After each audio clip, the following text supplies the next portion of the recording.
You should be all set. Okay. This open meeting of the Master Plan Implementation Committee is being conducted remotely pursuant to Chapter 22 of the Acts of 2022, an act relative to extending certain COVID-19 measures adopted during the state of emergency, signed into law on July 16, 2022. All members of the Master Plan Implementation Committee are allowed and encouraged to participate remotely.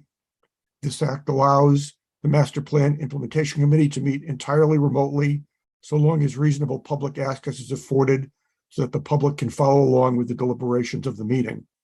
The public is encouraged to follow along using the posted agenda unless the chair notes otherwise.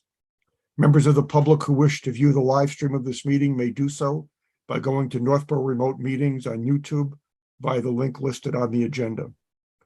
Ensuring public access does not ensure public participation unless such participation is required by law. This meeting will not feature public comment.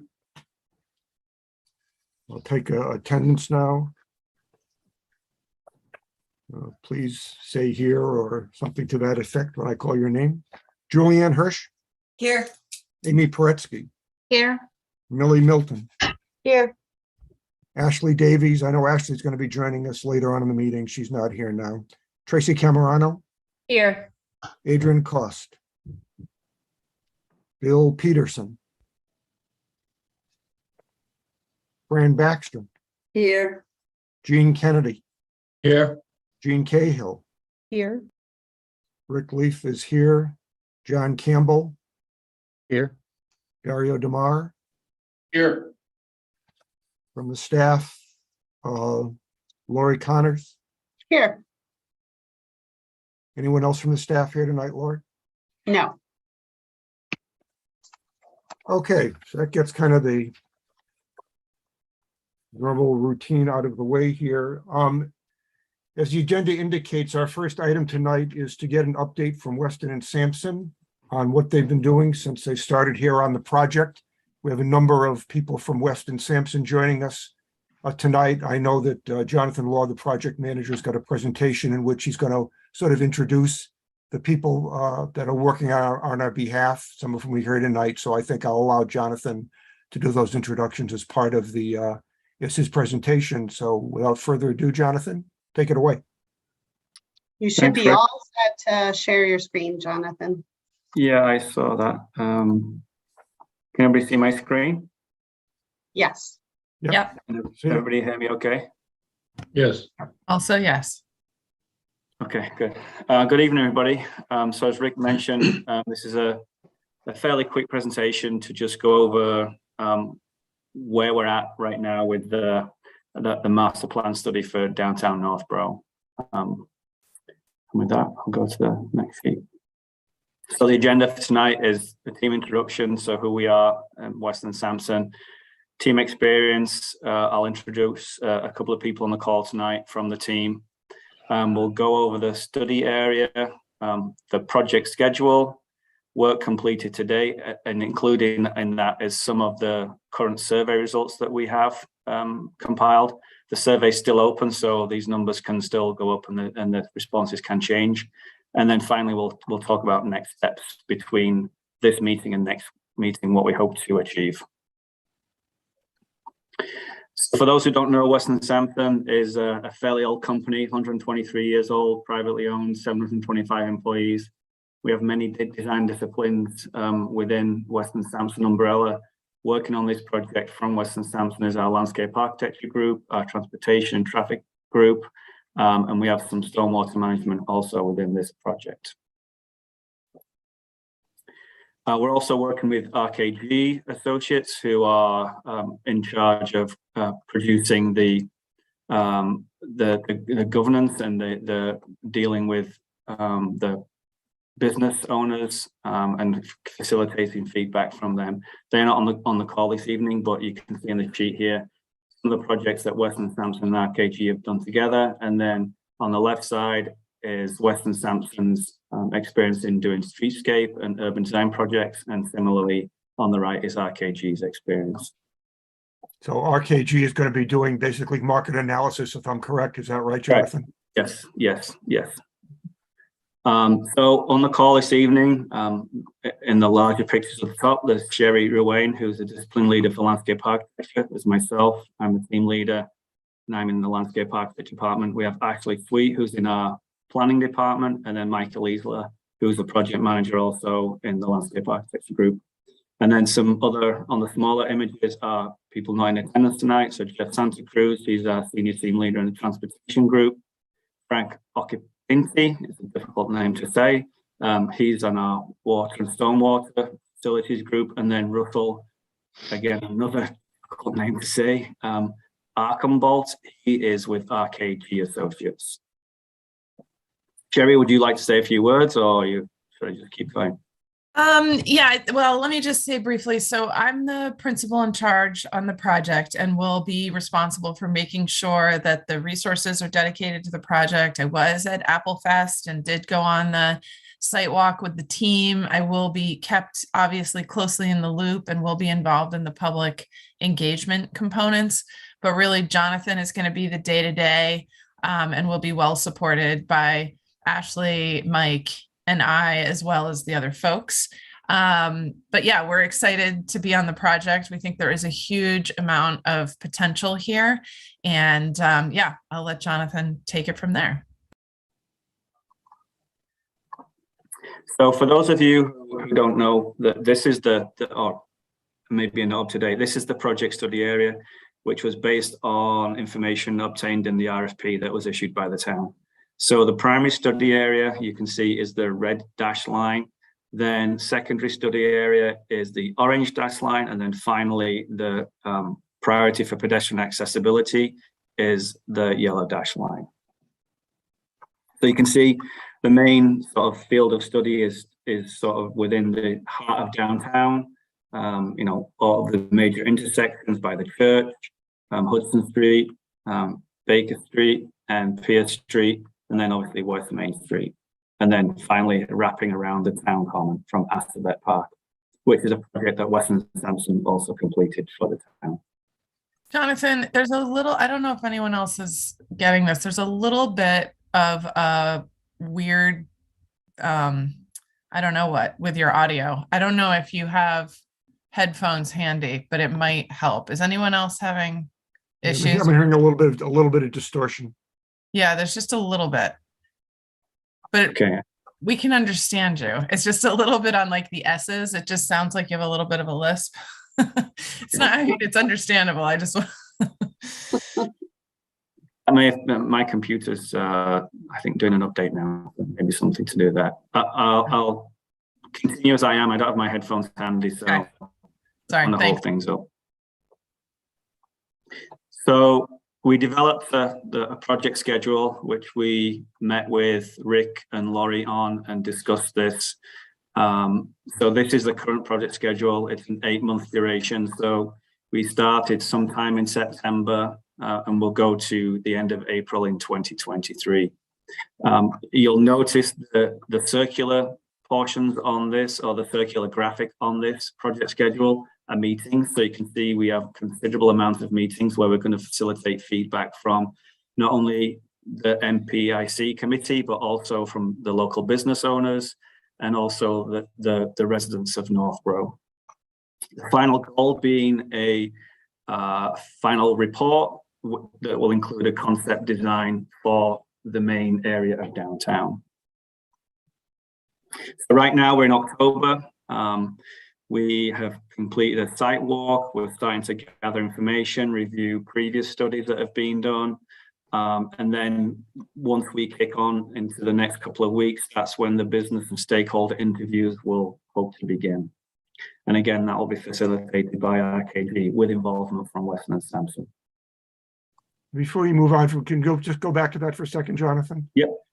So I guess a couple of things to the committee. You can see that Weston Sampson is going to be meeting with us monthly. Each one of our MPIC meetings will start with an update from Weston Sampson as to what's been going on, requesting any decisions as a committee that we have to make, and then talking about what's going to be coming up next. So that's planned for, for each month as we go forward here. And then there'll be all of this other analysis and design work kind of going on simultaneously. You can see that under conceptual plan development, we talked about basically getting multiple design scenarios, and that'll be coming out in that particular part of the project there. So there'll be a number of different optional designs that'll be presented by Weston and Sampson during the course of the project. But I'm just wondering, I just want to make sure before we move on from this, does anybody in the committee have any questions at this point about the project plan or schedule? I have a question. Oh, go ahead. Fran, my did you have a turn? question? Yes. When you showed the slide of the team, on the walk, I thought that there were 2 people who identified themselves as having expertise in economic development.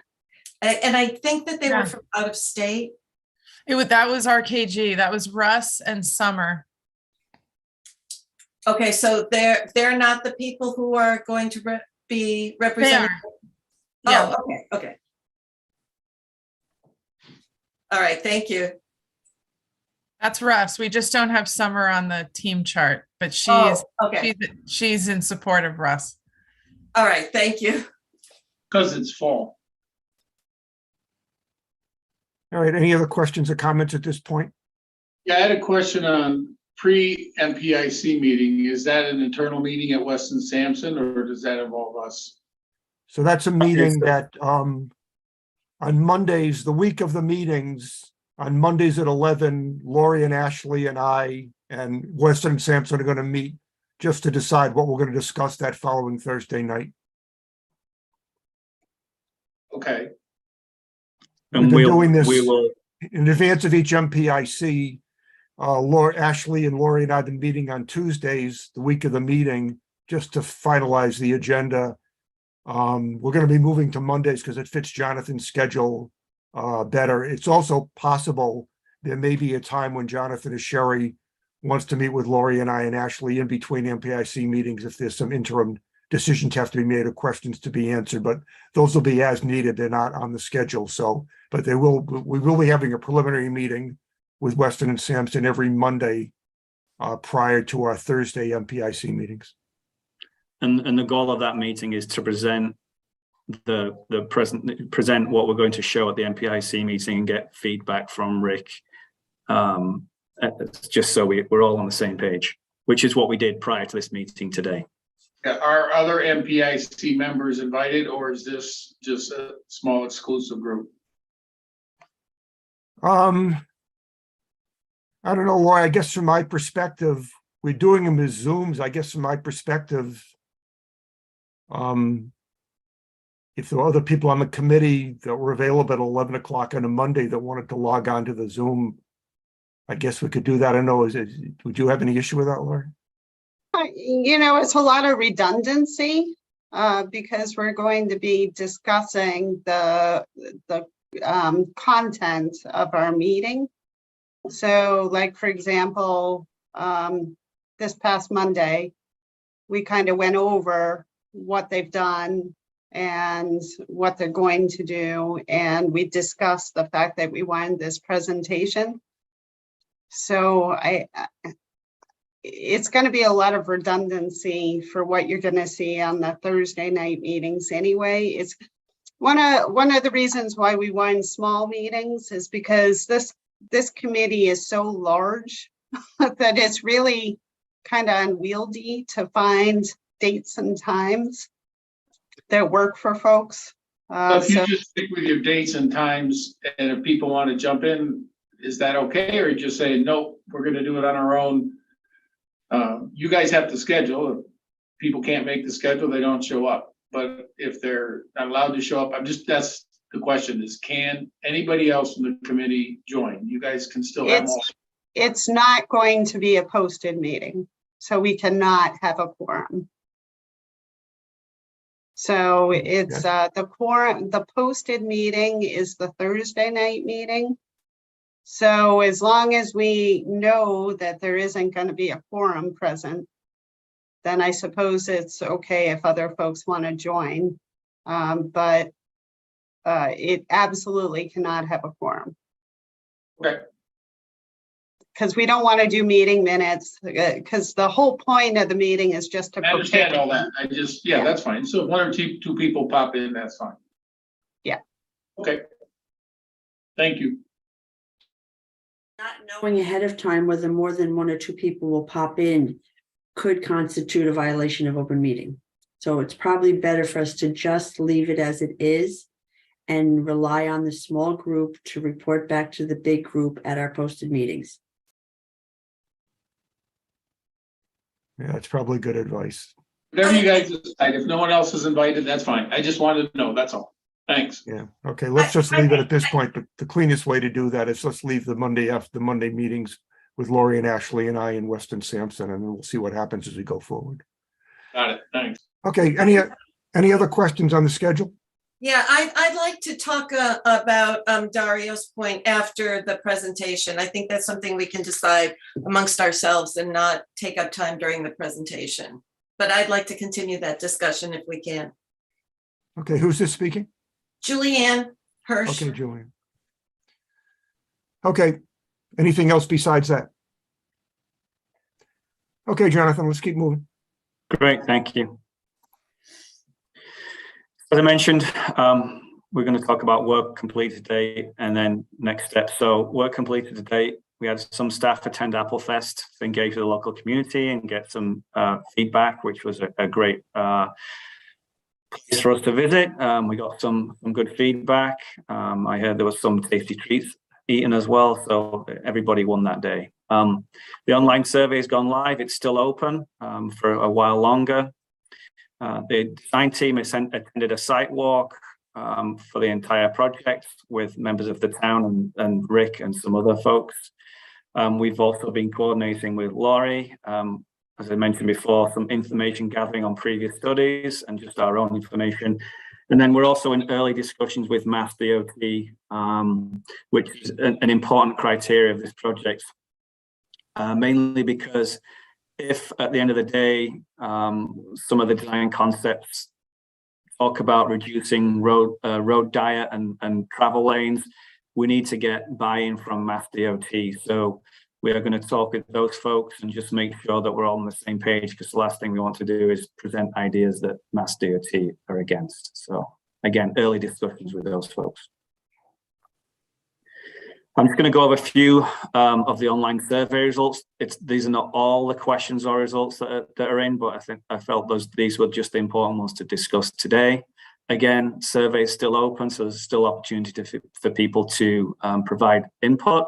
But I think you can see here, 529 people have answered. So it's been a pretty popular site so far. So we're happy about that.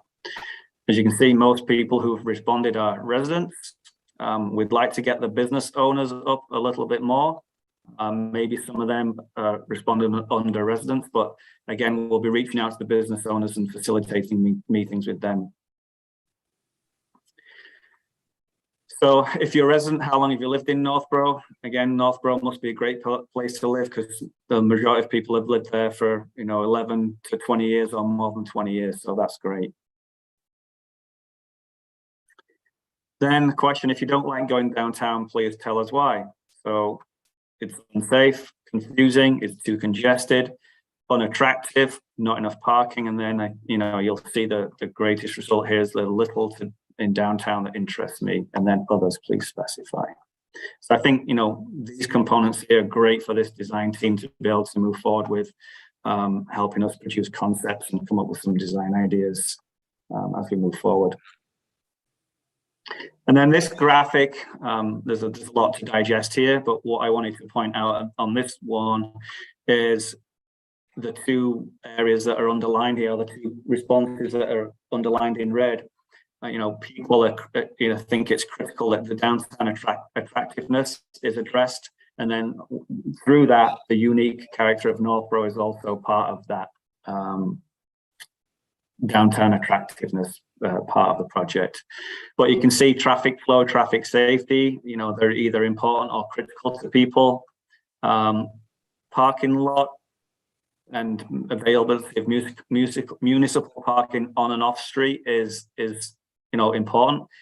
parking generally is a critical component of projects, so it's nice to see that people don't think that parking is such a big issue in downtown today. And then other things like signage and bicycle and pedestrian access are also important components, again, which we'll all be addressing in this master plan study. Then this is kind of a word diagram that is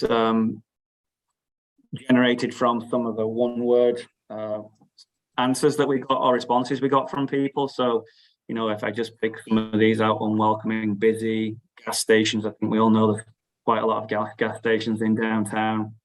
Ugly, unattractive, too much traffic, empty.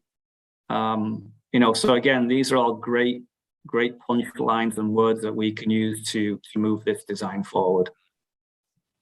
So does the size of the word have something to do with how many people said that Yes, word? so the size of the word is to do with how many people made that same suggestion. So yes. And also, I think it's important to mention that the needs word, right? That what it did was people put phrases in, and needs was just a part of the phrase. And so I went in and just looked at, you know, what those were saying. And it's like needs more beautification, needs more aesthetic, you know, consideration, needs an upgrade, needs refreshing. And I think that that's helpful to understand, but you know, needs restaurants, needs facelift, needs more life, needs some love. So the word needs represents a lot of those things. But I think that that's helpful in an understanding that that was a very well used start to the project. So the fact that I see words like welcoming and attractive and words like that, I mean, there were some people who commented positively about the downtown. Yep. So then finally, we'll just talk about next steps. So as I mentioned, the survey is still open. We'll collate the final survey results. RKG will begin their market analysis. So as you might remember on the project schedule, they'll be reaching out to business owners and trying to facilitate individual meetings with business owners that are suggested by Laurie. We'll continue to gather information on the site, and then we'll also begin the traffic count study, which again helps with us as we move forward with the design in terms of reducing or contemplating reducing road diet and the number of travel lanes out there. And that's all we have for today. Okay, thanks, Jonathan. So the floor is open for questions, comments, feedback. Anything from members on the committee at this point? I think Weston and Sampson's off to a good start. There's a lot to be done, but just interested to hear what people's reaction to what's happened so far is, if there's any other reaction or comment. John? I just wanted to know if you discuss your walkthrough that I wasn't able to attend, will that be coming up in the presentation, or could I ask that question now? To talk about the site walk? Yeah, so what came out of the site walk, maybe 2 or 3 points that Weston and Sampson took away from it? Sherry, you want to respond to that? Sure. Yeah, I thought it was really helpful. And Jonathan, I think you can stop sharing just so we can see each other again. I think it was really helpful. Ashley was there, and Mike was there. We had our traffic engineer there. We did have Russ and Summer from RKG, and we were able to walk up and down both sides of Main Street. I think a few fire engines went by, which was helpful just to understand sort of the noise. We did go down a few of the side streets to see, you know, some of the natural resources that were very close to Main Street, and some of the parcels that are, you know, currently under consideration and have been designated for the new fire station where the old fire station was. So I think it was incredibly helpful to hear from everyone their perspectives, where they saw opportunities, where they saw challenges. and have a really good collaborative conversation about it. And actually, Ashley, can you just share briefly sort of the workshop idea that you had come up with on our walk that you thought might be helpful for business owners to engage in? Sure. So we have done this on a previous project where we selected a series of parcels that are adjacent to each other.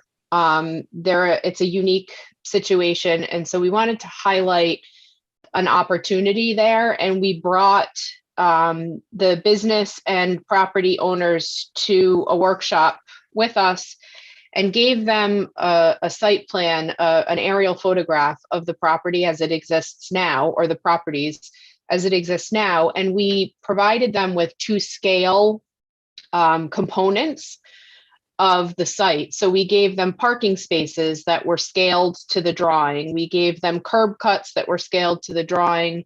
And we talked to them about how to reconfigure, if zoning was off the table, if regulation was off the table, how would you reconfigure this site? What would you do here to improve the property and make an impact? And it was a helpful exercise to get buy-in from these property owners and business owners to get them to understand that these are changes that can provide them with positive outcomes and opportunities that they don't currently have now, as opposed to just seeing it or reading it in a written form in a report.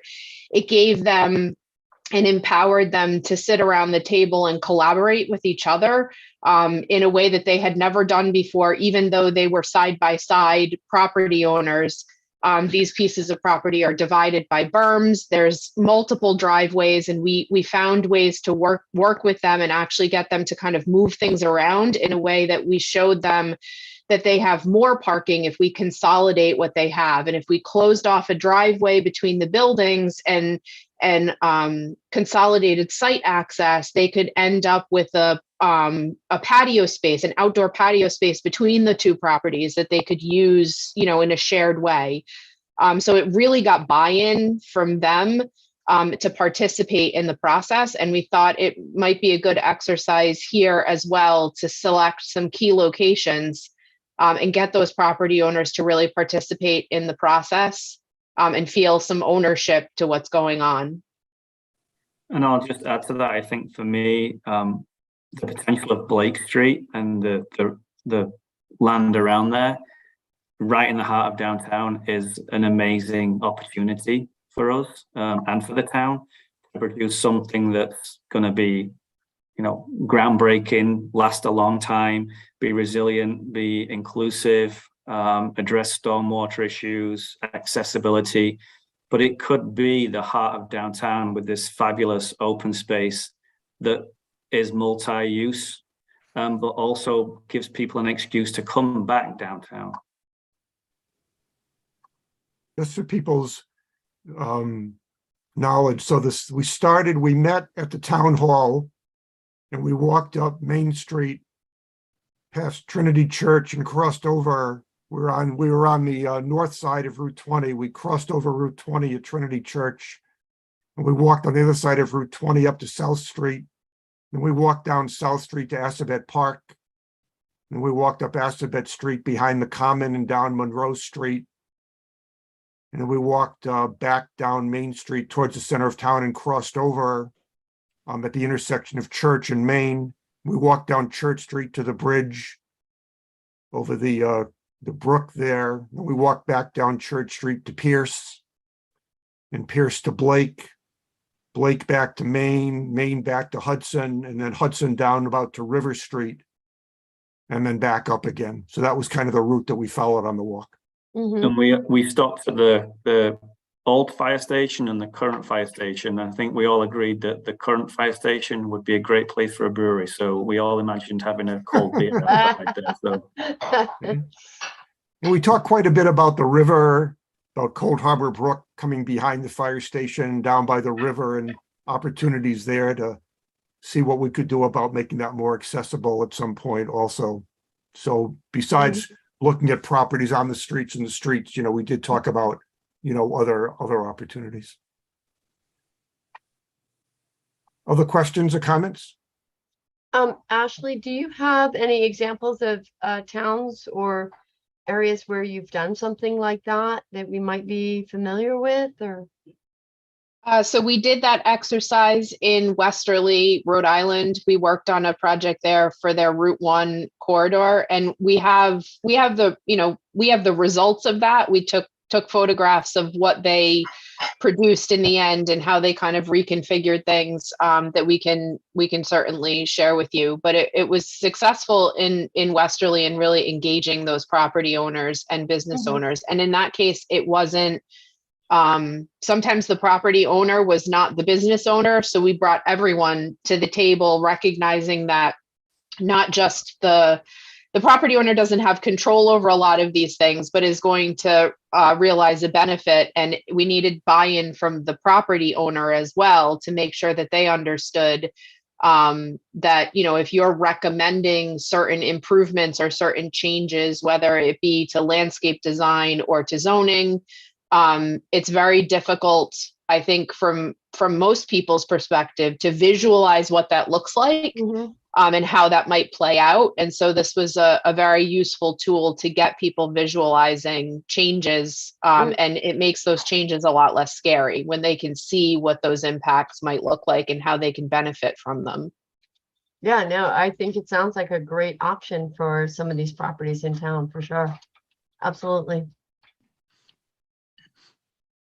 One thing that we thought was interesting was this idea of doing these traffic counts, that if the Department of Transportation has a better idea about exactly what's going on with traffic in center of town, they may be more amenable to options to do things. So I was pleased to hear that at least at this point, obviously nothing is guaranteed, but at this point, we could leave open the option of doing some fairly significant modifications to Route 20 through the center of town if the traffic counts justify it.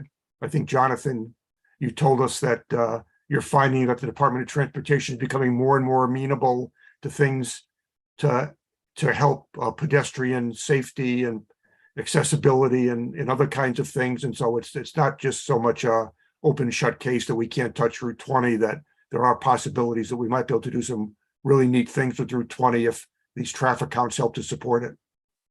Yeah, Mass DOT have a complete streets guidelines now. So if we come in and within the design say that we're going to adhere to these guidelines that they have, so for example, on-street parking, pedestrian access, bike lanes, then they're more amenable to accept changes along this corridor than maybe, they would have 10 years ago when they say, a state road, we're not even going to touch it. So, they're open to change as long as we can guarantee, suggest or having the concepts that this is what we want to do, is take forward this complete streets goal.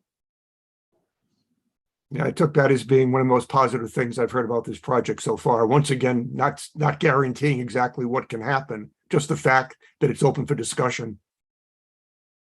Lori and I sort of fed back to Sherry and Jonathan at our meeting this week to push the envelope on this project right now as far as they can push it. And then, we'll just have to see eventually what's reasonable. But at this point in the project, anything that would really help to improve the area, regardless of, how dramatic it may seem at this point, would at least be on the table.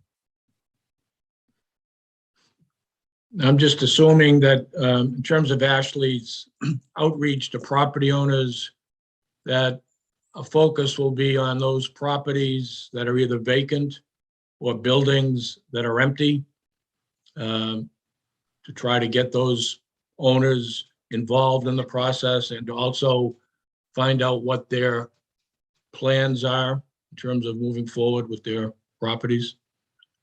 My goal for the downtown workshop is to invite all of the downtown property owners as well as the business owners.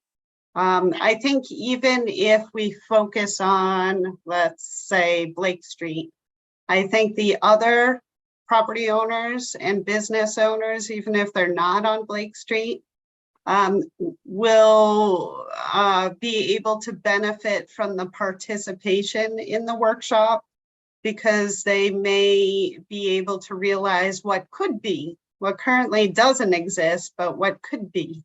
And it might inspire them to make some changes on their own properties, even though it may not be a Blake Street property.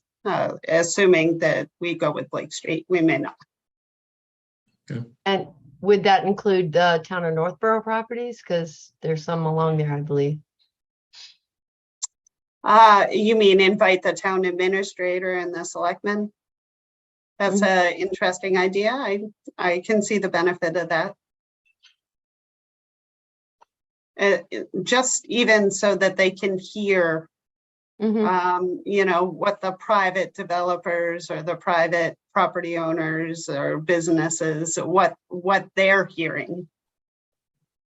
Yeah.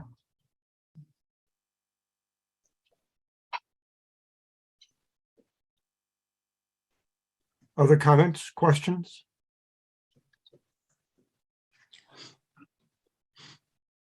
Okay, well, I think there's going to be a lot of things happening in the next month here, trying to get organized for these workshops and roundtables and talking to stakeholders, and obviously trying to work on traffic counts and keeping up conversation with Department of Transportation, a lot of other things going on. So we should be able to get an interesting update at our November meetings, how things are progressing at this point. I guess I'd also offer that if anybody on the committee in between meetings has questions or comments, probably the best bet is to send them through Lori, and she can coordinate everything, send them back through Jonathan. So Jonathan will be our main contact point at Weston Sampson, and we should consider Lori to be our main contact point at the town. So we have some sort of a managed flow of information. Then to the extent that there's feedback going back to people in between meetings, it can be handled kind of in the reverse factor. But feel free, in between meetings, if you have ideas or suggestions or questions, just to rope them through Lori, and we'll manage them, that way. And then, either respond. Once again, we have to be careful about how we manage this project in between meetings to stay, not going askance of the open meeting law. So our main way of communicating will be on these monthly Thursday night meetings, but certainly individual questions, communications can happen through the town planner. One other question, as this process moves forward, be developed, how will we as a committee gain access to some of the data and information that the consultant submits? Do we have a website? Is it going to be on the town website, or? So how would we do as that? the project progresses, I would like to prepare a downtown revitalization webpage, which will be off the planning department webpage. And the documents that are created will be available via that webpage. So Okay. as right now, I don't really have anything to share. So we'll be developing that over the course of the next couple of months. So stay tuned. Okay. So a couple of the other projects that I'm working on is the dog park and the Complete Streets projects. And so those are new pages that were just created over the course of the last week and are on the planning department page. So you can kind of look to those to see the initial stages of how that page will be developed. And of Yeah, course, thank you. as we get more meat, there'll be a lot more on there. Thank you. Okay. And we can share every presentation that we make with Lori, and then she can distribute it as needed.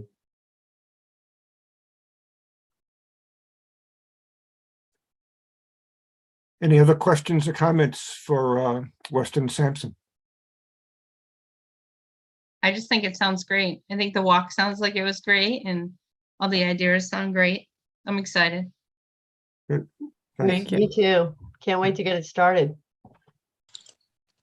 All right, well, for all of you from Weston and Sampson here tonight, thank you very much, for attending. I'm sure Jonathan will figure out for each meeting who the right people are to have here before us, but like I said, we should just plan now that our first agenda item going forward while this project is happening each month will be an update led by Jonathan, anyone else he feels is appropriate from his team to bring on board. And we'll just keep working through this project. And it should be, as we get 2 or 3 months down the road here and some ideas start to percolate, should be really interesting to see what some of the options might be that we could consider here. So once Excellent. again, Sherry, Jonathan, Ashley, thanks very much for being here tonight, and we'll stay in touch.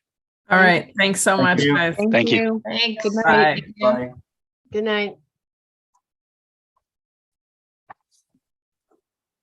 Okay, I think that, Lori and I, we're extremely pleased with how this thing has been kicked off so far, and we seem to have some good people working with us, and they seem to be generally excited about doing this project. So we should end up in a good place here. What the place is going to be is anybody's guess right now, but it should be interesting to get there. All right, the next item on the agenda is an update on Complete Streets. There was a public input session at the Selectmen's meeting this past Monday night, and so I'll let Lori give us an update on where that all stands right now. All right, so I think the presentation went well. So it was a joint effort of Woodard and Curran, who is our consultant on that project, as well as Scott Charpentier and I. So we gave a PowerPoint presentation to the Board of Selectmen, and we opened it up for public comment. So it was very similar to what we went through with you folks at the last meeting. Scott went through the 25 projects. Of course, we added the project that you folks had recommended at the last meeting, which was the Hudson Street project. There's an area, of course, where there is no sidewalk that is between the Housing Authority property and the church. So that was project number 25. We did receive a request for project number 26, which we are adding, which is a Brigham Street sidewalk project. So overall, so a number of folks kind of chimed in with their top 3 priorities. Some of the Board of Selectmen gave us their thoughts. And I'd say the most popular projects that rose to the surface were the downtown sidewalk projects, the aqueduct multi-purpose trail / bridge project, and the Allen Street project. That came up, a number of folks had mentioned the Allen Street project. So that was super helpful, and I think that folks are excited about the prospect of getting some grant money and getting some construction projects underway. So overall, I thought that went well, and folks were very receptive. One thing I think you mentioned, Lori, also was that you tried to educate people on the fact that to get the actual funding from the state, there's got to be sort of a synergy between our projects and the things the state is interested in funding. And so the actual priority list will follow a combination of what we want to do and what the state wants to fund. Yes, I wanted to make it very clear that even though the sidewalk projects in particular might, the average person might rank them differently, but the Complete Streets prioritization plan is going to rank them in accordance with the Complete Streets evaluation criteria.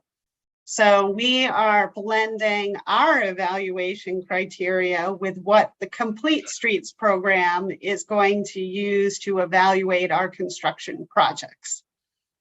So projects that may be very highly desired by the town may end up being low in our ranking on the prioritization plan, just because they're not fundable through that grant program. So I know that sounds a little bit strange, but I've been doing grant writing for a long time. And so That's one of the things that I've learned as time goes on. If you're looking for grant money, you need to give the state what the state is asking for. So it's kind of, you scratch my back, I'll scratch your back scenario. And that's also not to say that there could be some projects that we feel are very important that don't seem to meet the state's criteria that couldn't end up becoming warrant articles or funded some other way. Absolutely, absolutely. Because there still are other sources of funds out there. Obviously, town appropriation being the number one possibility. And there's also ARPA money out there. So maybe a sidewalk project isn't fundable through the Complete Streets program, but is fundable using ARPA money. Questions or comments about where we stand on Complete Streets right now? I guess one question I have is, so when do we think we'll be submitting our list to the state to start to really ask for funding? So the next funding round for construction funding is in May. So we were thinking that we wanted to submit our prioritization plan to the state for their approval by January at the latest. So we still have to go through the 26 projects and rank them. So, but I anticipate that we will absolutely be able to get that done within the next month or so. And then we'll have to go back to the Board of Selectmen and get their blessing on the prioritization plan before we file with Mass DOT. And then the Mass DOT approval process takes a few months. Okay. Might be helpful once the prioritization list is complete and maybe approved by the selectmen to then, you know, review that at one of these upcoming meetings, or, you know, send some information out to the board through a posting somewhere so we can see what is actually going to the state. Absolutely, happy to do that. Okay. Other questions or comments about Complete Streets? I think it's good to see we're actually moving forward now to get fairly close to submitting a request to the state and hopefully get some money back to do some things. So that'll be a step in the right direction. All right. Next item on the agenda has to do with, I guess, discuss the fact that our committee is being asked to submit letters of support for 3 applications before the CPA, or that'll be going before the CPC for CPA funding, one of which is this multi-use trail feasibility study, one of which is dog park, and one of which is the senior center ADA trail. So Lori, why don't you give us a little update as to where those stand and what it is that the CPC is looking for us to do? I'm going to defer to Amy on the first project, and then I'll talk about the next 2. Okay. Okay, Ashley and I wrote up a CPA application. It hasn't been submitted yet, but hopefully next week, for a feasibility study for the multi-use trail. I think Ashley had talked about it with Open Space last year. And so we were going to bring it forth this year. We're going to submit it through the CPA. We also submitted it for ARPA funds to see which one would be able to fund it. We thought it's important to get it going because there are some grants that come up and you never know when the best grants are for the multi-use trail. So you hate to keep waiting because some of these grants could be going away. Can you just review for the committee again, the exact trail itself? Oh, where it sure. is and what it's going to be? Sure. The multi-use trail is a 6.6 mile trail and it's along the aqueduct. It actually starts down on Bartlett Street and weaves through town. I have pictures of it. It goes past Bartlett Pond area and it goes, I'm trying to think, it goes up past the police station by the baseball fields. It would cross the aqueduct bridge and it goes by Edmonds Hill hiking trail. So you could have a parking lot there. Continues on to the senior center. There's a parking lot there. And then it goes down along, it goes under 290, which is, there's already a bridge there. and it follows the aqueduct all the way to Berlin. And Berlin has I think it's like 2.1 acres. And once they complete theirs, it'll connect Northborough to the Mass Central Rail Trail. And the other way, Westboro actually already did a feasibility study for their town. And part of it is to connect to us. And it would bring us too, from like the high school, you could drive your bike or walk or jog to Lake Chauncey. So So does this- it would really open up Northborough for a lot of safe pedestrian access. It would be ADA compliant, and it would bring, you know, safe for kids to bike or walk. Actually, all ages. You could leave from the senior center and walk too. And So I does did some of this actually, I was gonna say, does some of this actually follow the actual earthen aqueduct you can walk on now? Or is The it whole thing separate from does. that? It's No, made- the whole thing is on the aqueduct, and it's On already the- a dirt trail Yeah. that's already open. So what was the surface, what's the surface you're proposing? Well, that's what the feasibility study would come back Okay. with, hopefully some Okay. prices. We already looked into it. There's like stone dust you can use, and the Holliston Bike Trail uses it. And you wouldn't even know it was stone dust. It's so packed down that I saw carriages, we rode bikes, and never felt unsafe. And when we looked into this like 2 years ago, it was, I think the person I asked, it was like $22,000 a mile to do the stone dust. Whereas if you do the paving, it's like $1 million a mile or more.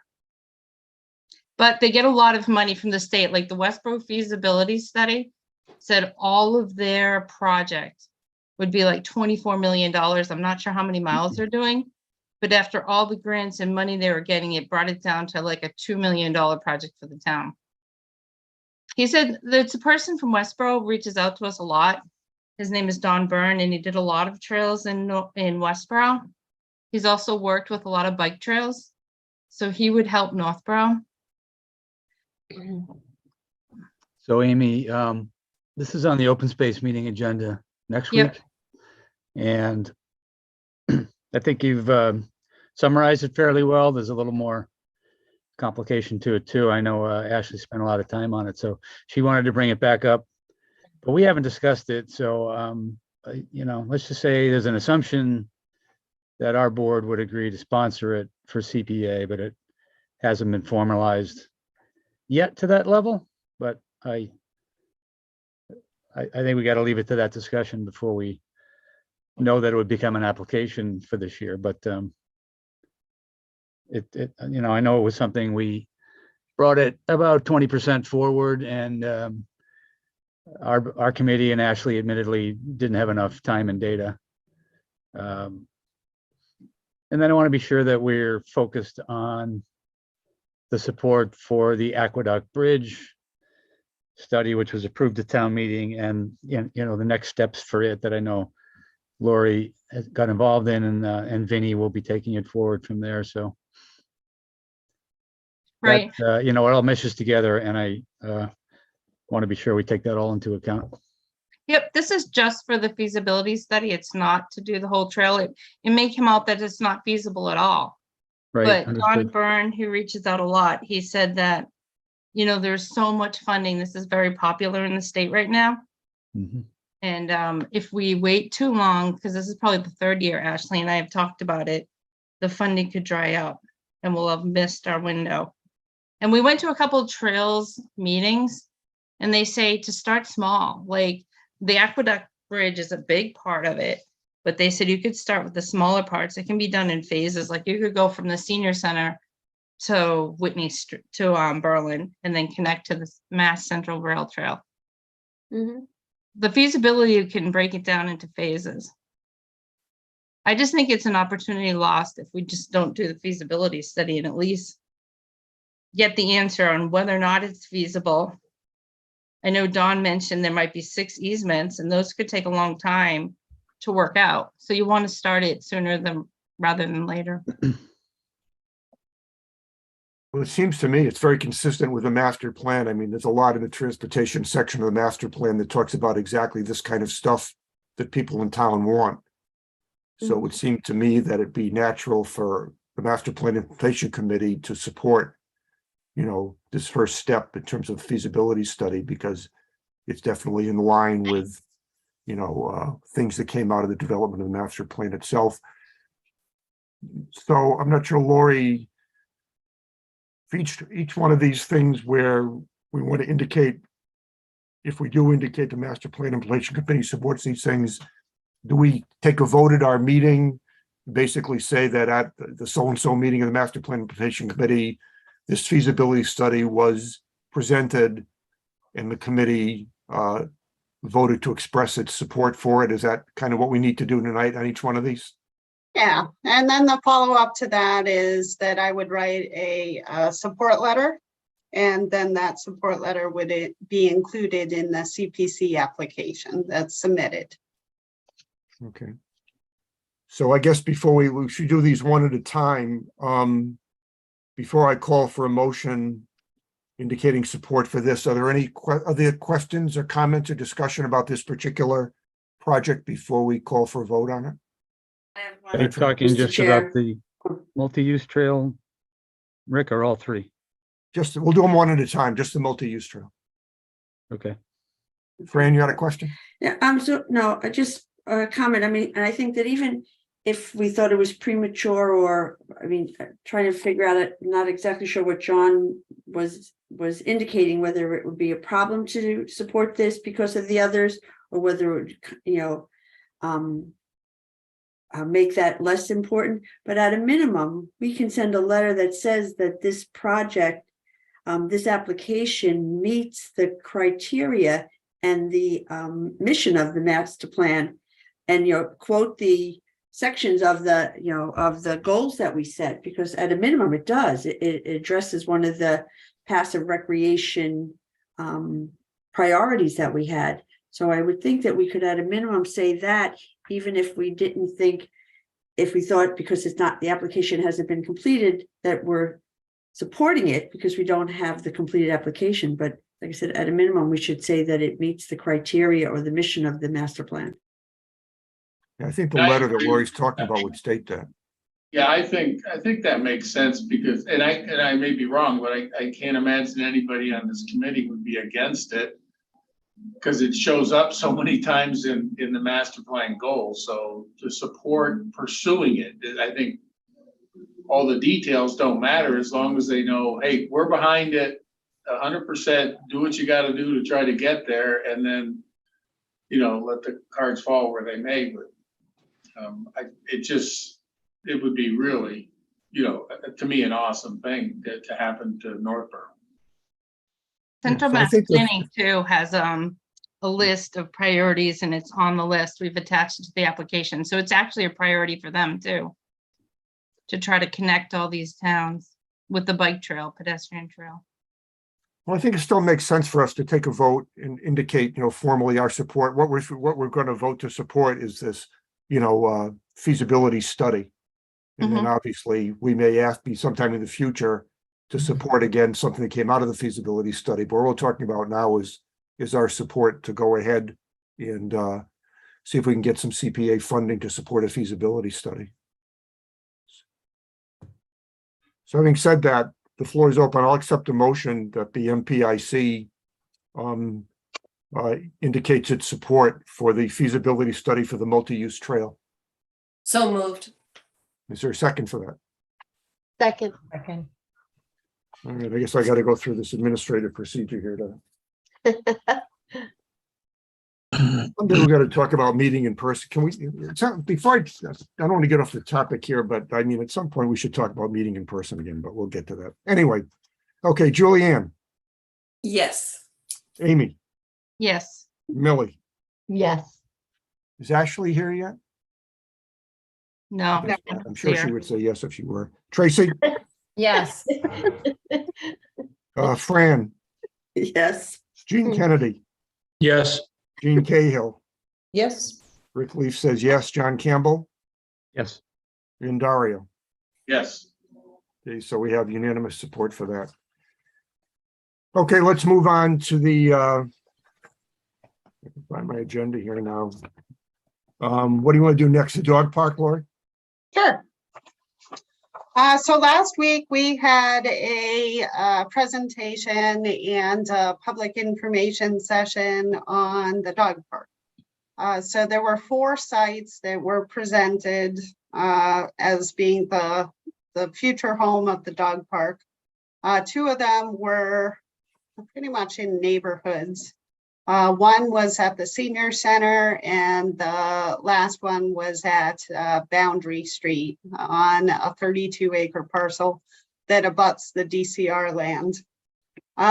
So the overwhelming response that we received was that folks like the senior center parcel, but were concerned because we had heard that the senior center itself did not want the dog park adjacent to it. So the top choice, because of that, became the Boundary Street parcel.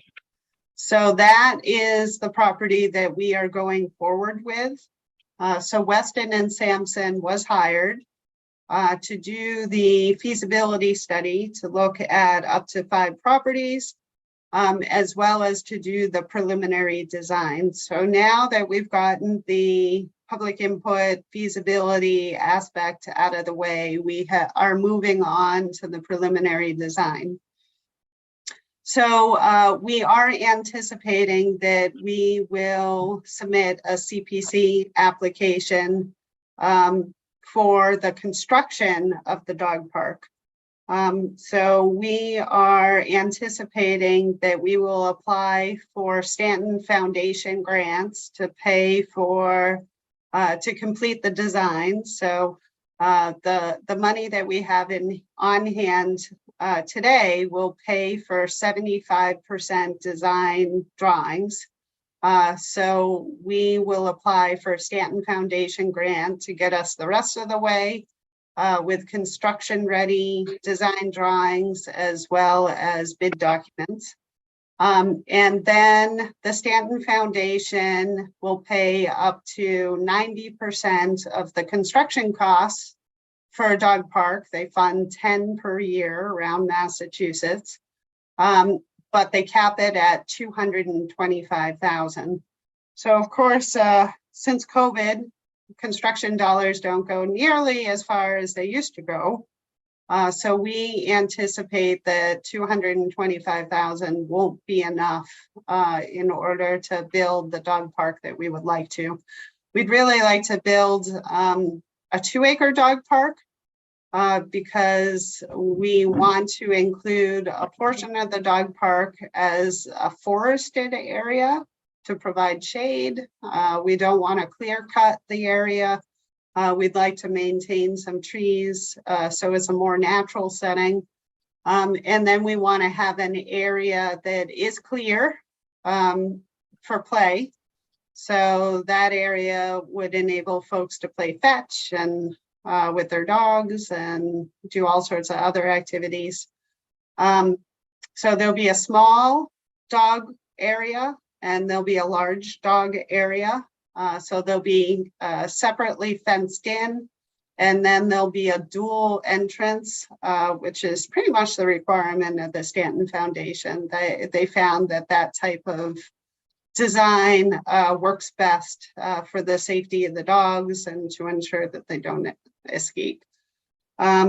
So like I said, right now we're in the preliminary design phase, but we anticipate certainly by town meeting that we will have, if not 100% design, really close to that. So our goal is to ask for some construction funds to serve as a match for the Stanton Foundation money.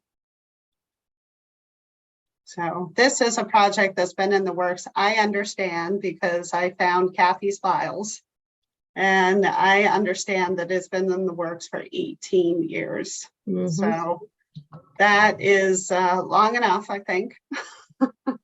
And there have been certainly very dedicated folks who have shed many tears and blood and sweat over the creation of this dog park. So I'd like to make that happen for them.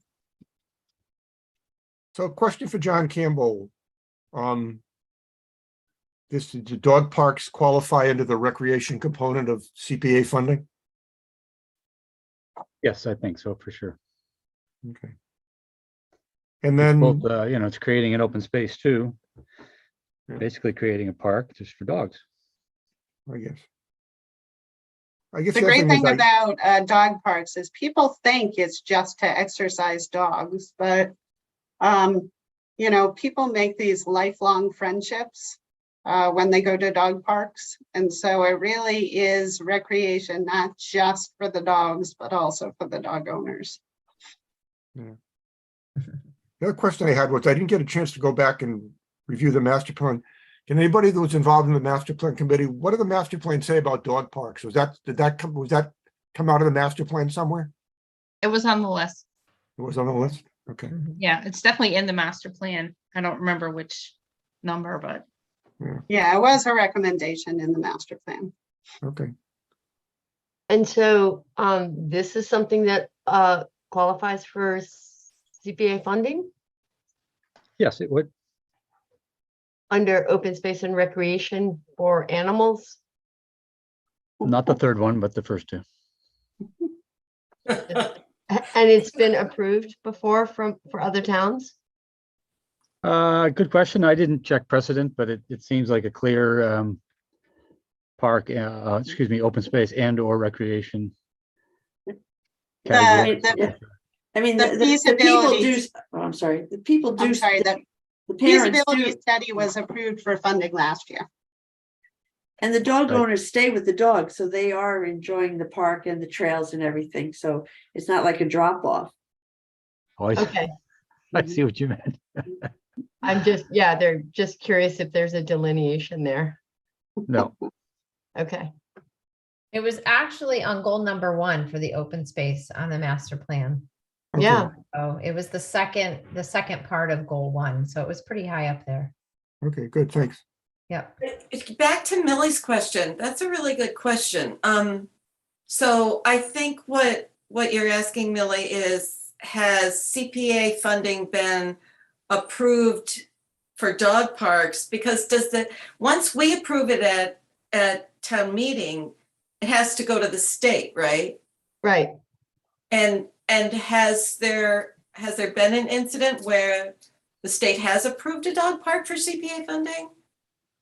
I haven't looked it up, but I would bet money there's at least several that other towns have approved for CPA. There's nothing about it that does not meet the criteria. And the state only reviews, they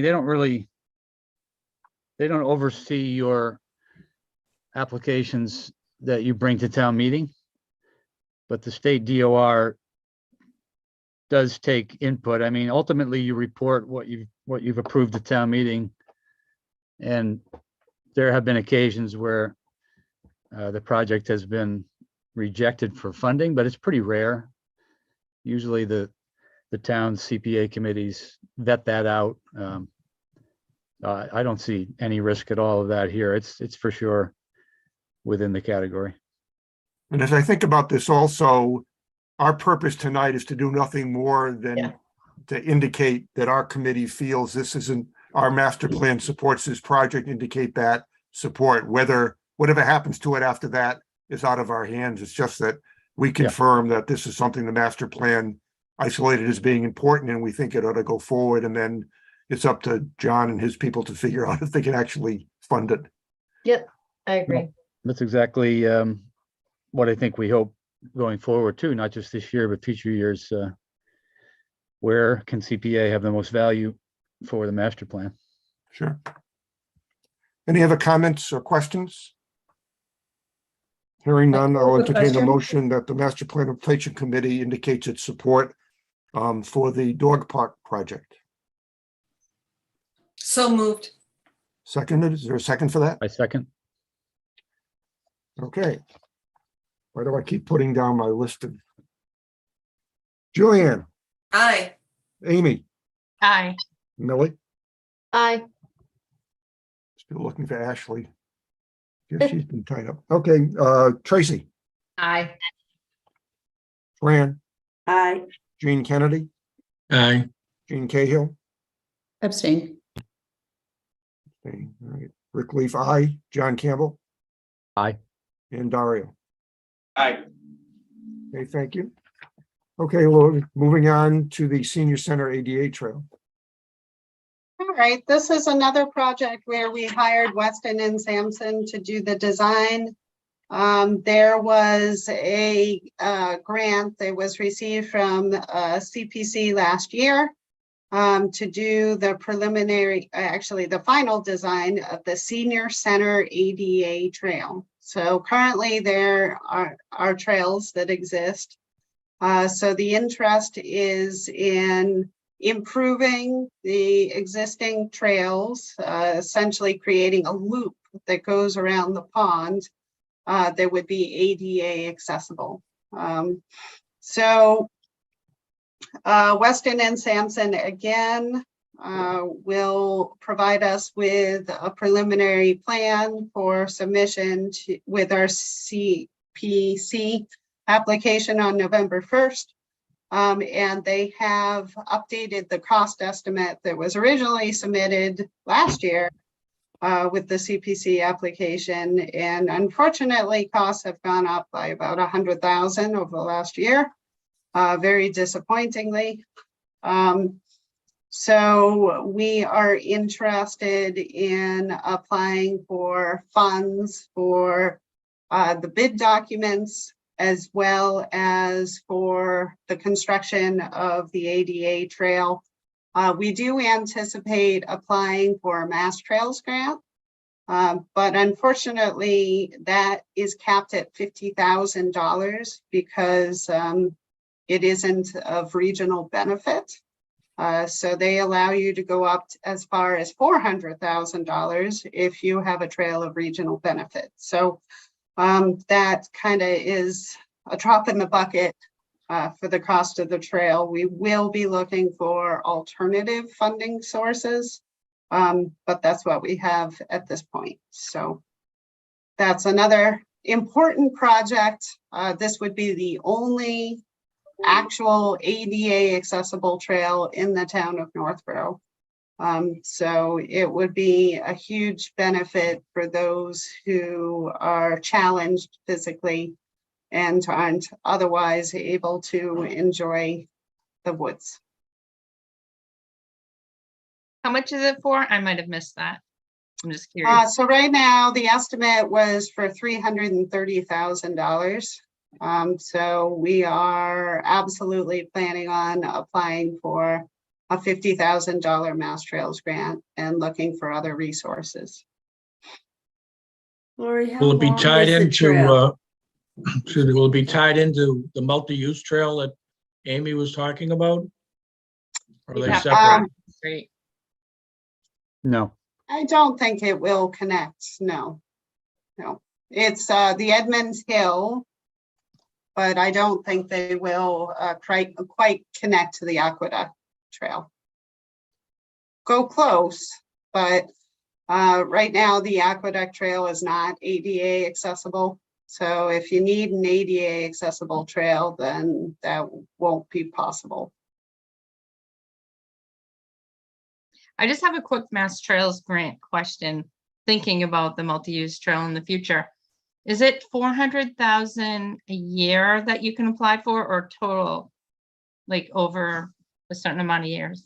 So generally the way the various grants work is that they like to see that you have expended a grant. So say you get awarded a grant, they like to see that you've completed the project before they give you another grant. That's generally the way it goes. There are some exceptions, but that's kind of like a good practice. They don't like to give 5 grants and have you not have completed any of them. Mhm. All right, thanks. Do they consider universal design at all, Lori, with extra money or no? They do not give extra money for ADA. There are other resources that you can use for ADA accessibility. Like, for example, there's, it's a municipal accessibility grant. I'm messing up the exact name, But is that- I've applied for that grant like 3 times, 4 times, and I never get it. It seems like they don't really have any money. I don't, and they never give you any explanation as to why you didn't get the grant. They just say no. I was talking about universal design, which is a little more stringent than ADA. Do they recognize that? Or you don't know? Dario, do you mind explaining what universal design is? Briefly, the ADA, when we do buildings with ADA, and you have a ramp to get in a building, you're 1 in 12 slope to get in the building, so you have to put ramps and grab rails and everything. Universal design keeps it less than 5% so that you're not singling out the handicap and say, oh, you people there with problems, you go in that entrance, and us normal people go here. We got a big grant in Clyde, Ohio for doing a universal trail, but it flattens the slopes. They're a little tougher to do, but it's being recognized more and more, I'll say on the planet, not everywhere. In Wellesley, we got a lot of credit for it with a school where we did all universal design. And it goes everywhere. It goes in a building where, down to bathrooms where all the toilets can service handicap and unchallenged people. So you don't have to go to a special spot for anything. Everybody's kind of treated the same. So this works for just trails because there are no amenities. It's just a trail. It would affect the slopes on the trails. It would, like, if you're trying to cross Route 20 over here with the viaduct, that slope wouldn't meet ADA requirements. So it would be more than the 8%. So a lot of times they'll put the ramps that go back and forth to get up.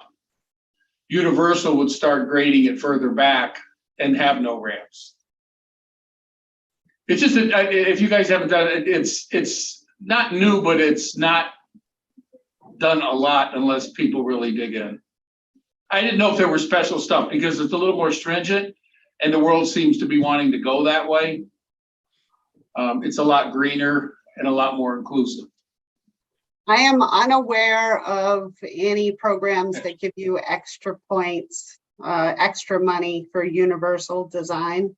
But certainly I can speak to Weston and Sampson. Maybe they know of grant programs that I'm not familiar with. Fair enough. Okay, good point. Any other questions or comments about the Senior Center ADA Trail?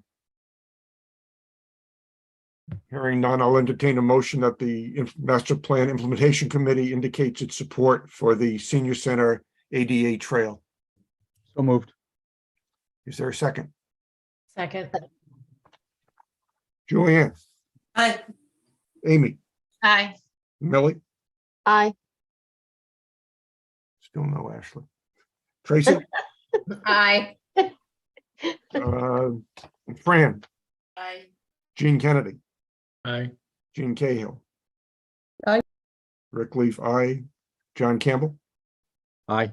and Dario. Aye. Okay, have you got what you need from us tonight, Lori, for all this? Yes, thank you for your support. I really appreciate it. Okay, next item on the agenda is to go through the minutes for the September 15th meeting, which were distributed along with the agenda. Are there any changes to the minutes for September 15th? I didn't have any. Hearing none, I'll accept a motion to approve the minutes of September 15th as presented. So moved. Is there a second? Julianne, Aye. Amy, Aye. Millie, Aye. Tracy, Aye. Fran?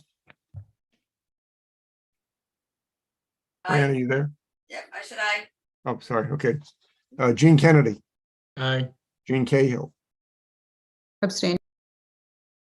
Rick Leaf, aye. John Campbell, Aye. Dario. Aye. Before the adjourn the meeting, Julianne I think you indicated when we were talking to Weston and Sampson, you had something else about this you wanted to talk about? Well, I was curious about the idea that Dario brought forth about the rest of us at least being able to view the meeting, the Monday meeting that will be held. But first, before we get into that, so it will be, ideally now it will be Rick, Ashley, Lori from Weston and Sampson, the whole group. The Weston and Sampson people will change. It'll be Jonathan Law, who's the project manager, and anybody else who thinks is important for that particular week, that particular month. Uh-huh. So I think there should be a possibility of letting us know that the meeting's happening and we can just view it without participating. As long as it's not somehow getting ourselves in trouble with the open meeting law by having a quorum of the people on that Zoom call. No, we wouldn't be on the Zoom call. We that. would just be able to watch it. Yeah, I really don't feel comfortable. This is our opportunity to kind of speak frankly in between meetings. And it's not something that I think should be like on YouTube. Like it's kind of, we're going over what we're going to be presenting publicly. So I don't really feel comfortable with that. Like we're going to be going over, kind of what they found, and like, I just think it would be a more productive meeting if it's not a Zoom meeting where everybody will be able to, it's a strategy meeting. It's not for public consumption meeting. This sounds like a planning and preparation meeting, right? Exactly. So it's more like, it's an informal meeting. So it's going to be kind of seeing the back office, if you know what I mean, where we're kind of bouncing ideas off of each other about how to present ideas and concepts. So I don't agree with it being a public YouTube video. I don't think it has to be public, and I don't think this committee should be unallowed to view it. That seems wrong. I don't think it's any different than when staff has internal meetings with prospective applicants that are going to come before the zoning board or the planning board. We're not privy to those meetings, but then we get the reports from the staff at the meetings. We don't miss anything by not being at those strategy meetings. We get the report from the staff. So I see it as similar to that, and unnecessary for us to actually watch you in the meeting. I agree it's not necessary, but to stop someone from watching, I think is wrong. And I'm going to stop commenting on this because I've been on both sides of this when we're the only ones, and then we watch all the sausage and then we present what we want everybody else to see and hope to get it rubber stamped. Dario, to the point of viewing it, if it's viewable, then it has to be hosted. And if it's hosted, it has to be public. And so it's a real complication for the number of meetings. It's viewable just to us, and you limit it to less than a quorum. There's no different than 4 people being there versus 3. It doesn't have to be the whole committee. But how would you decide who can view it? What if? Whoever calls first. That's not practical. Okay, fair enough. You guys answer the question. Thank you. Well, I think that this is something that we really could work out. I mean, I guess I don't understand the technology. If the invitation goes out to just a few people and it's this private meeting, and everyone knows that, I'm there just to watch, Rick and Ashley can speak, I don't see the problem. Well, why by allowing any of us, if we have the interest and want to work at it, why does that automatically make it go on YouTube? In order to record it, We don't need to have it recorded. well, you said that you wanted to view the meeting, so that's what I assumed that you were interested in. No, in is real having time. these recorded meetings and then broadcasting them. No, you send out the invitation and we all get the invitation and we all understand that, except for Rick and Ashley, we're just observers. And the invitation is limited to this committee. Doesn't have to be recorded. Viewing it live. At least that's not what I envisioned. Maybe Dario, you had a different idea. No, I didn't. You would just be viewing it live, that's all. There's no recording, no documenting. You don't have to show how the sausage was made. You just let other people, if they're really interested, watch. I think it comes back to Fran's point. If you're viewing, even if you're not participating, it's a meeting. And I guess, I mean, the entire 18 Potentially. months of the entire 18 months of the master plan steering committee, Rick and I met on a regular basis with staff and the consultant. And I don't remember anyone ever asking if they could be a part of those meetings or watch them. They just let us do it, and then we reported back to the whole group. I mean, I think, Rick, it's for you and Ashley to decide, and then get back to us as to whether or not you feel it's something that has merit, and leave it there. It's not something we're going to vote on. The other thing I wanted to bring up, though, was if there is a Monday that Rick or Ashley couldn't make it, I think we should have an alternate or two to make sure that we have at least two people from the committee at that meeting. Well, I think that basically,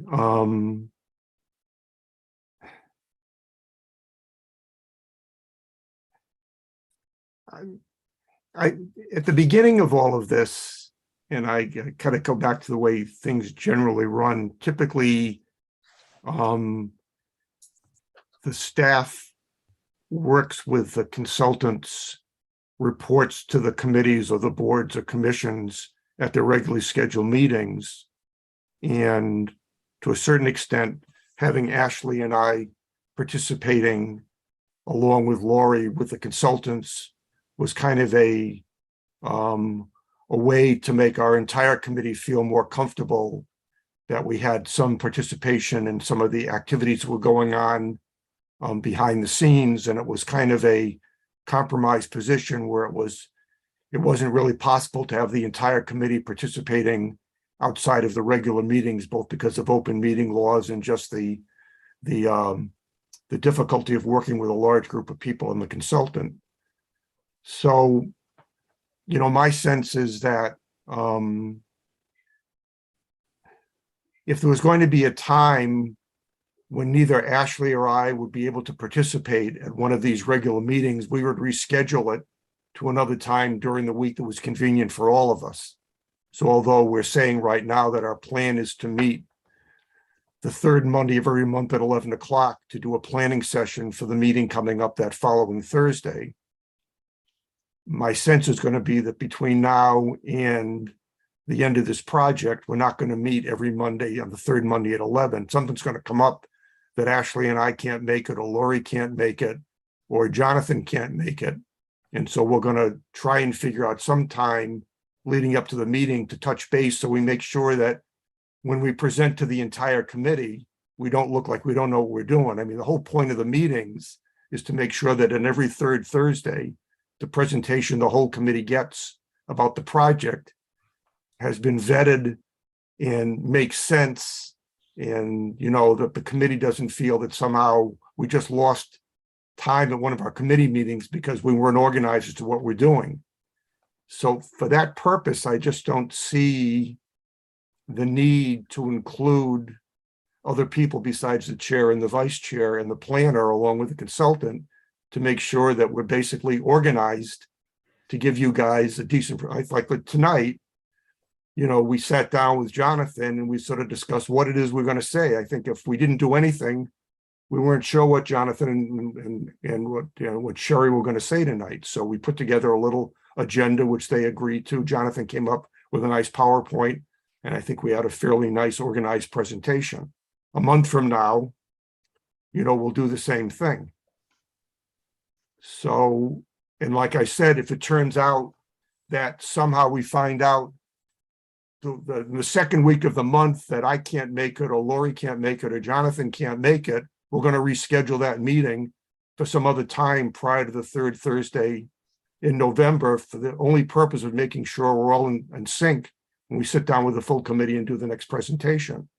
So then to try and continue to try and involve a larger group of people from the committee, I think it's just going to be kind of an administrative problem. So my sense would be, you guys just have to understand that our purpose for doing this is to get organized so you guys get a good presentation on the third Thursday of each month. That's the only purpose for doing it. And that we just need the flexibility to meet when we can meet as best we can do it. And so I don't really see a need for expanding the attendance at these meetings beyond Lori and Ashley and I. And like I said, I'm pretty sure we're not going to meet the third Monday of every month. We'll meet most third Mondays of every month at 11, but I can guarantee you some weeks we're going to meet on a Tuesday or a Wednesday, or maybe even the Thursday morning before the meeting, just to touch base to make sure we all know what we're talking about that night. That being the whole point of these meetings, I just don't see a need to expand the attendance beyond Lori and Ashley and I. Rick, could I just say something as well? Sorry, I'm very late to the meeting and I might have missed something that Julianne said. But I think just to be clear, when we do have these meetings, and we have been having, you know, meetings before these, you know, regular MPIC meetings since the beginning, it's really to plan out the agenda. It's not to discuss anything substantive. And I think as long as we continue to operate that way, we can ensure that none of the committee members are missing out on any substantive discussion. And really, we're just, as Rick said, organizing ourselves and setting the agenda so that, you know, we do have a good meeting and aren't wasting anybody's time. I just say that, you know, we learned two things this evening. One, that the consultant will be the first agenda item on each of our monthly meetings from now into the future. And secondly, that when she gets around to it, Laurie is going to be able to have a dedicated website where all the information and studies and data will be available to us. That to me is providing plenty of information for me as a member of this committee to deal with a monthly sequence of meetings. And I think that, I'd agree with Rick that staff needs time to sort of do what staff does. And as committee members, we all have free access to Laurie or Rick or Ashley if we have particular questions. If we have certain concerns that we want to see on the agenda or brought up with the meeting with the consultant, we can certainly vet that information to them. So I'm comfortable with having it set up the way it is. And the fact that they're meeting to prepare for the monthly master plan committee meeting is just a sign of good coordination that is useful to all of us. Other comments or input?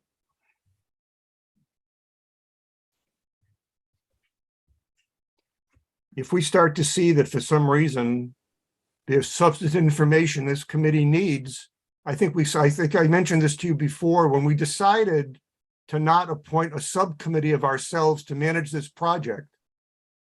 We said the reason we wanted to do that was because it was going to be difficult to meet more frequently than once a month, but that if in fact substantive issues came up that required the whole committee's input, we were going to call additional meetings. And it's very possible between now and April, we're going to ask us all to get together more than just one Thursday a month. And hopefully we can get a quorum when we do that. So there's no doubt that that may happen. And I remember saying to this committee when we decided not to set aside a subcommittee else to manage this project, that if we're all going to manage it, we've got to be ready to spend the time to manage it on a more active basis. And so as Ashley brought up, and I think as Jean mentioned, to the extent that there are substantive issues, this committee needs to make a decision on, and we have to make those decisions in between our monthly meetings, we will call additional meetings of the committee to make these decisions. So hopefully that will make everybody feel comfortable that anything more than planning what we're going to say is happening in between meetings. This may, and like I said, as we get further down in the project, there may be things that have to be decided that we're going to need to call the whole committee together on. And we'll have to do that based on our decision not to have a subcommittee of our group manage the project on an ongoing basis. So that I will say to you guys that to the extent that Lori or Ashley, I feel we have issues that need to come before the whole committee and they can't wait until the next month, we will call a specific meeting of the committee to decide those issues. Any other comments or questions? Hearing none, I'll entertain a motion to adjourn the meeting tonight. Moved. Is there a second for that? Second. Julianne, Aye. Amy, Aye. Millie, Aye. Ashley, Aye. Tracy, Aye. Fran, Aye. Jean, Aye. Jean Kennedy, Aye. Jean Cahill, Aye. Rick Leaf, aye, John Campbell, Aye. and Dario. Aye. Okay, we'll stay in touch, and our next meeting is the third Thursday in November. Thank you all very much tonight. Thank you.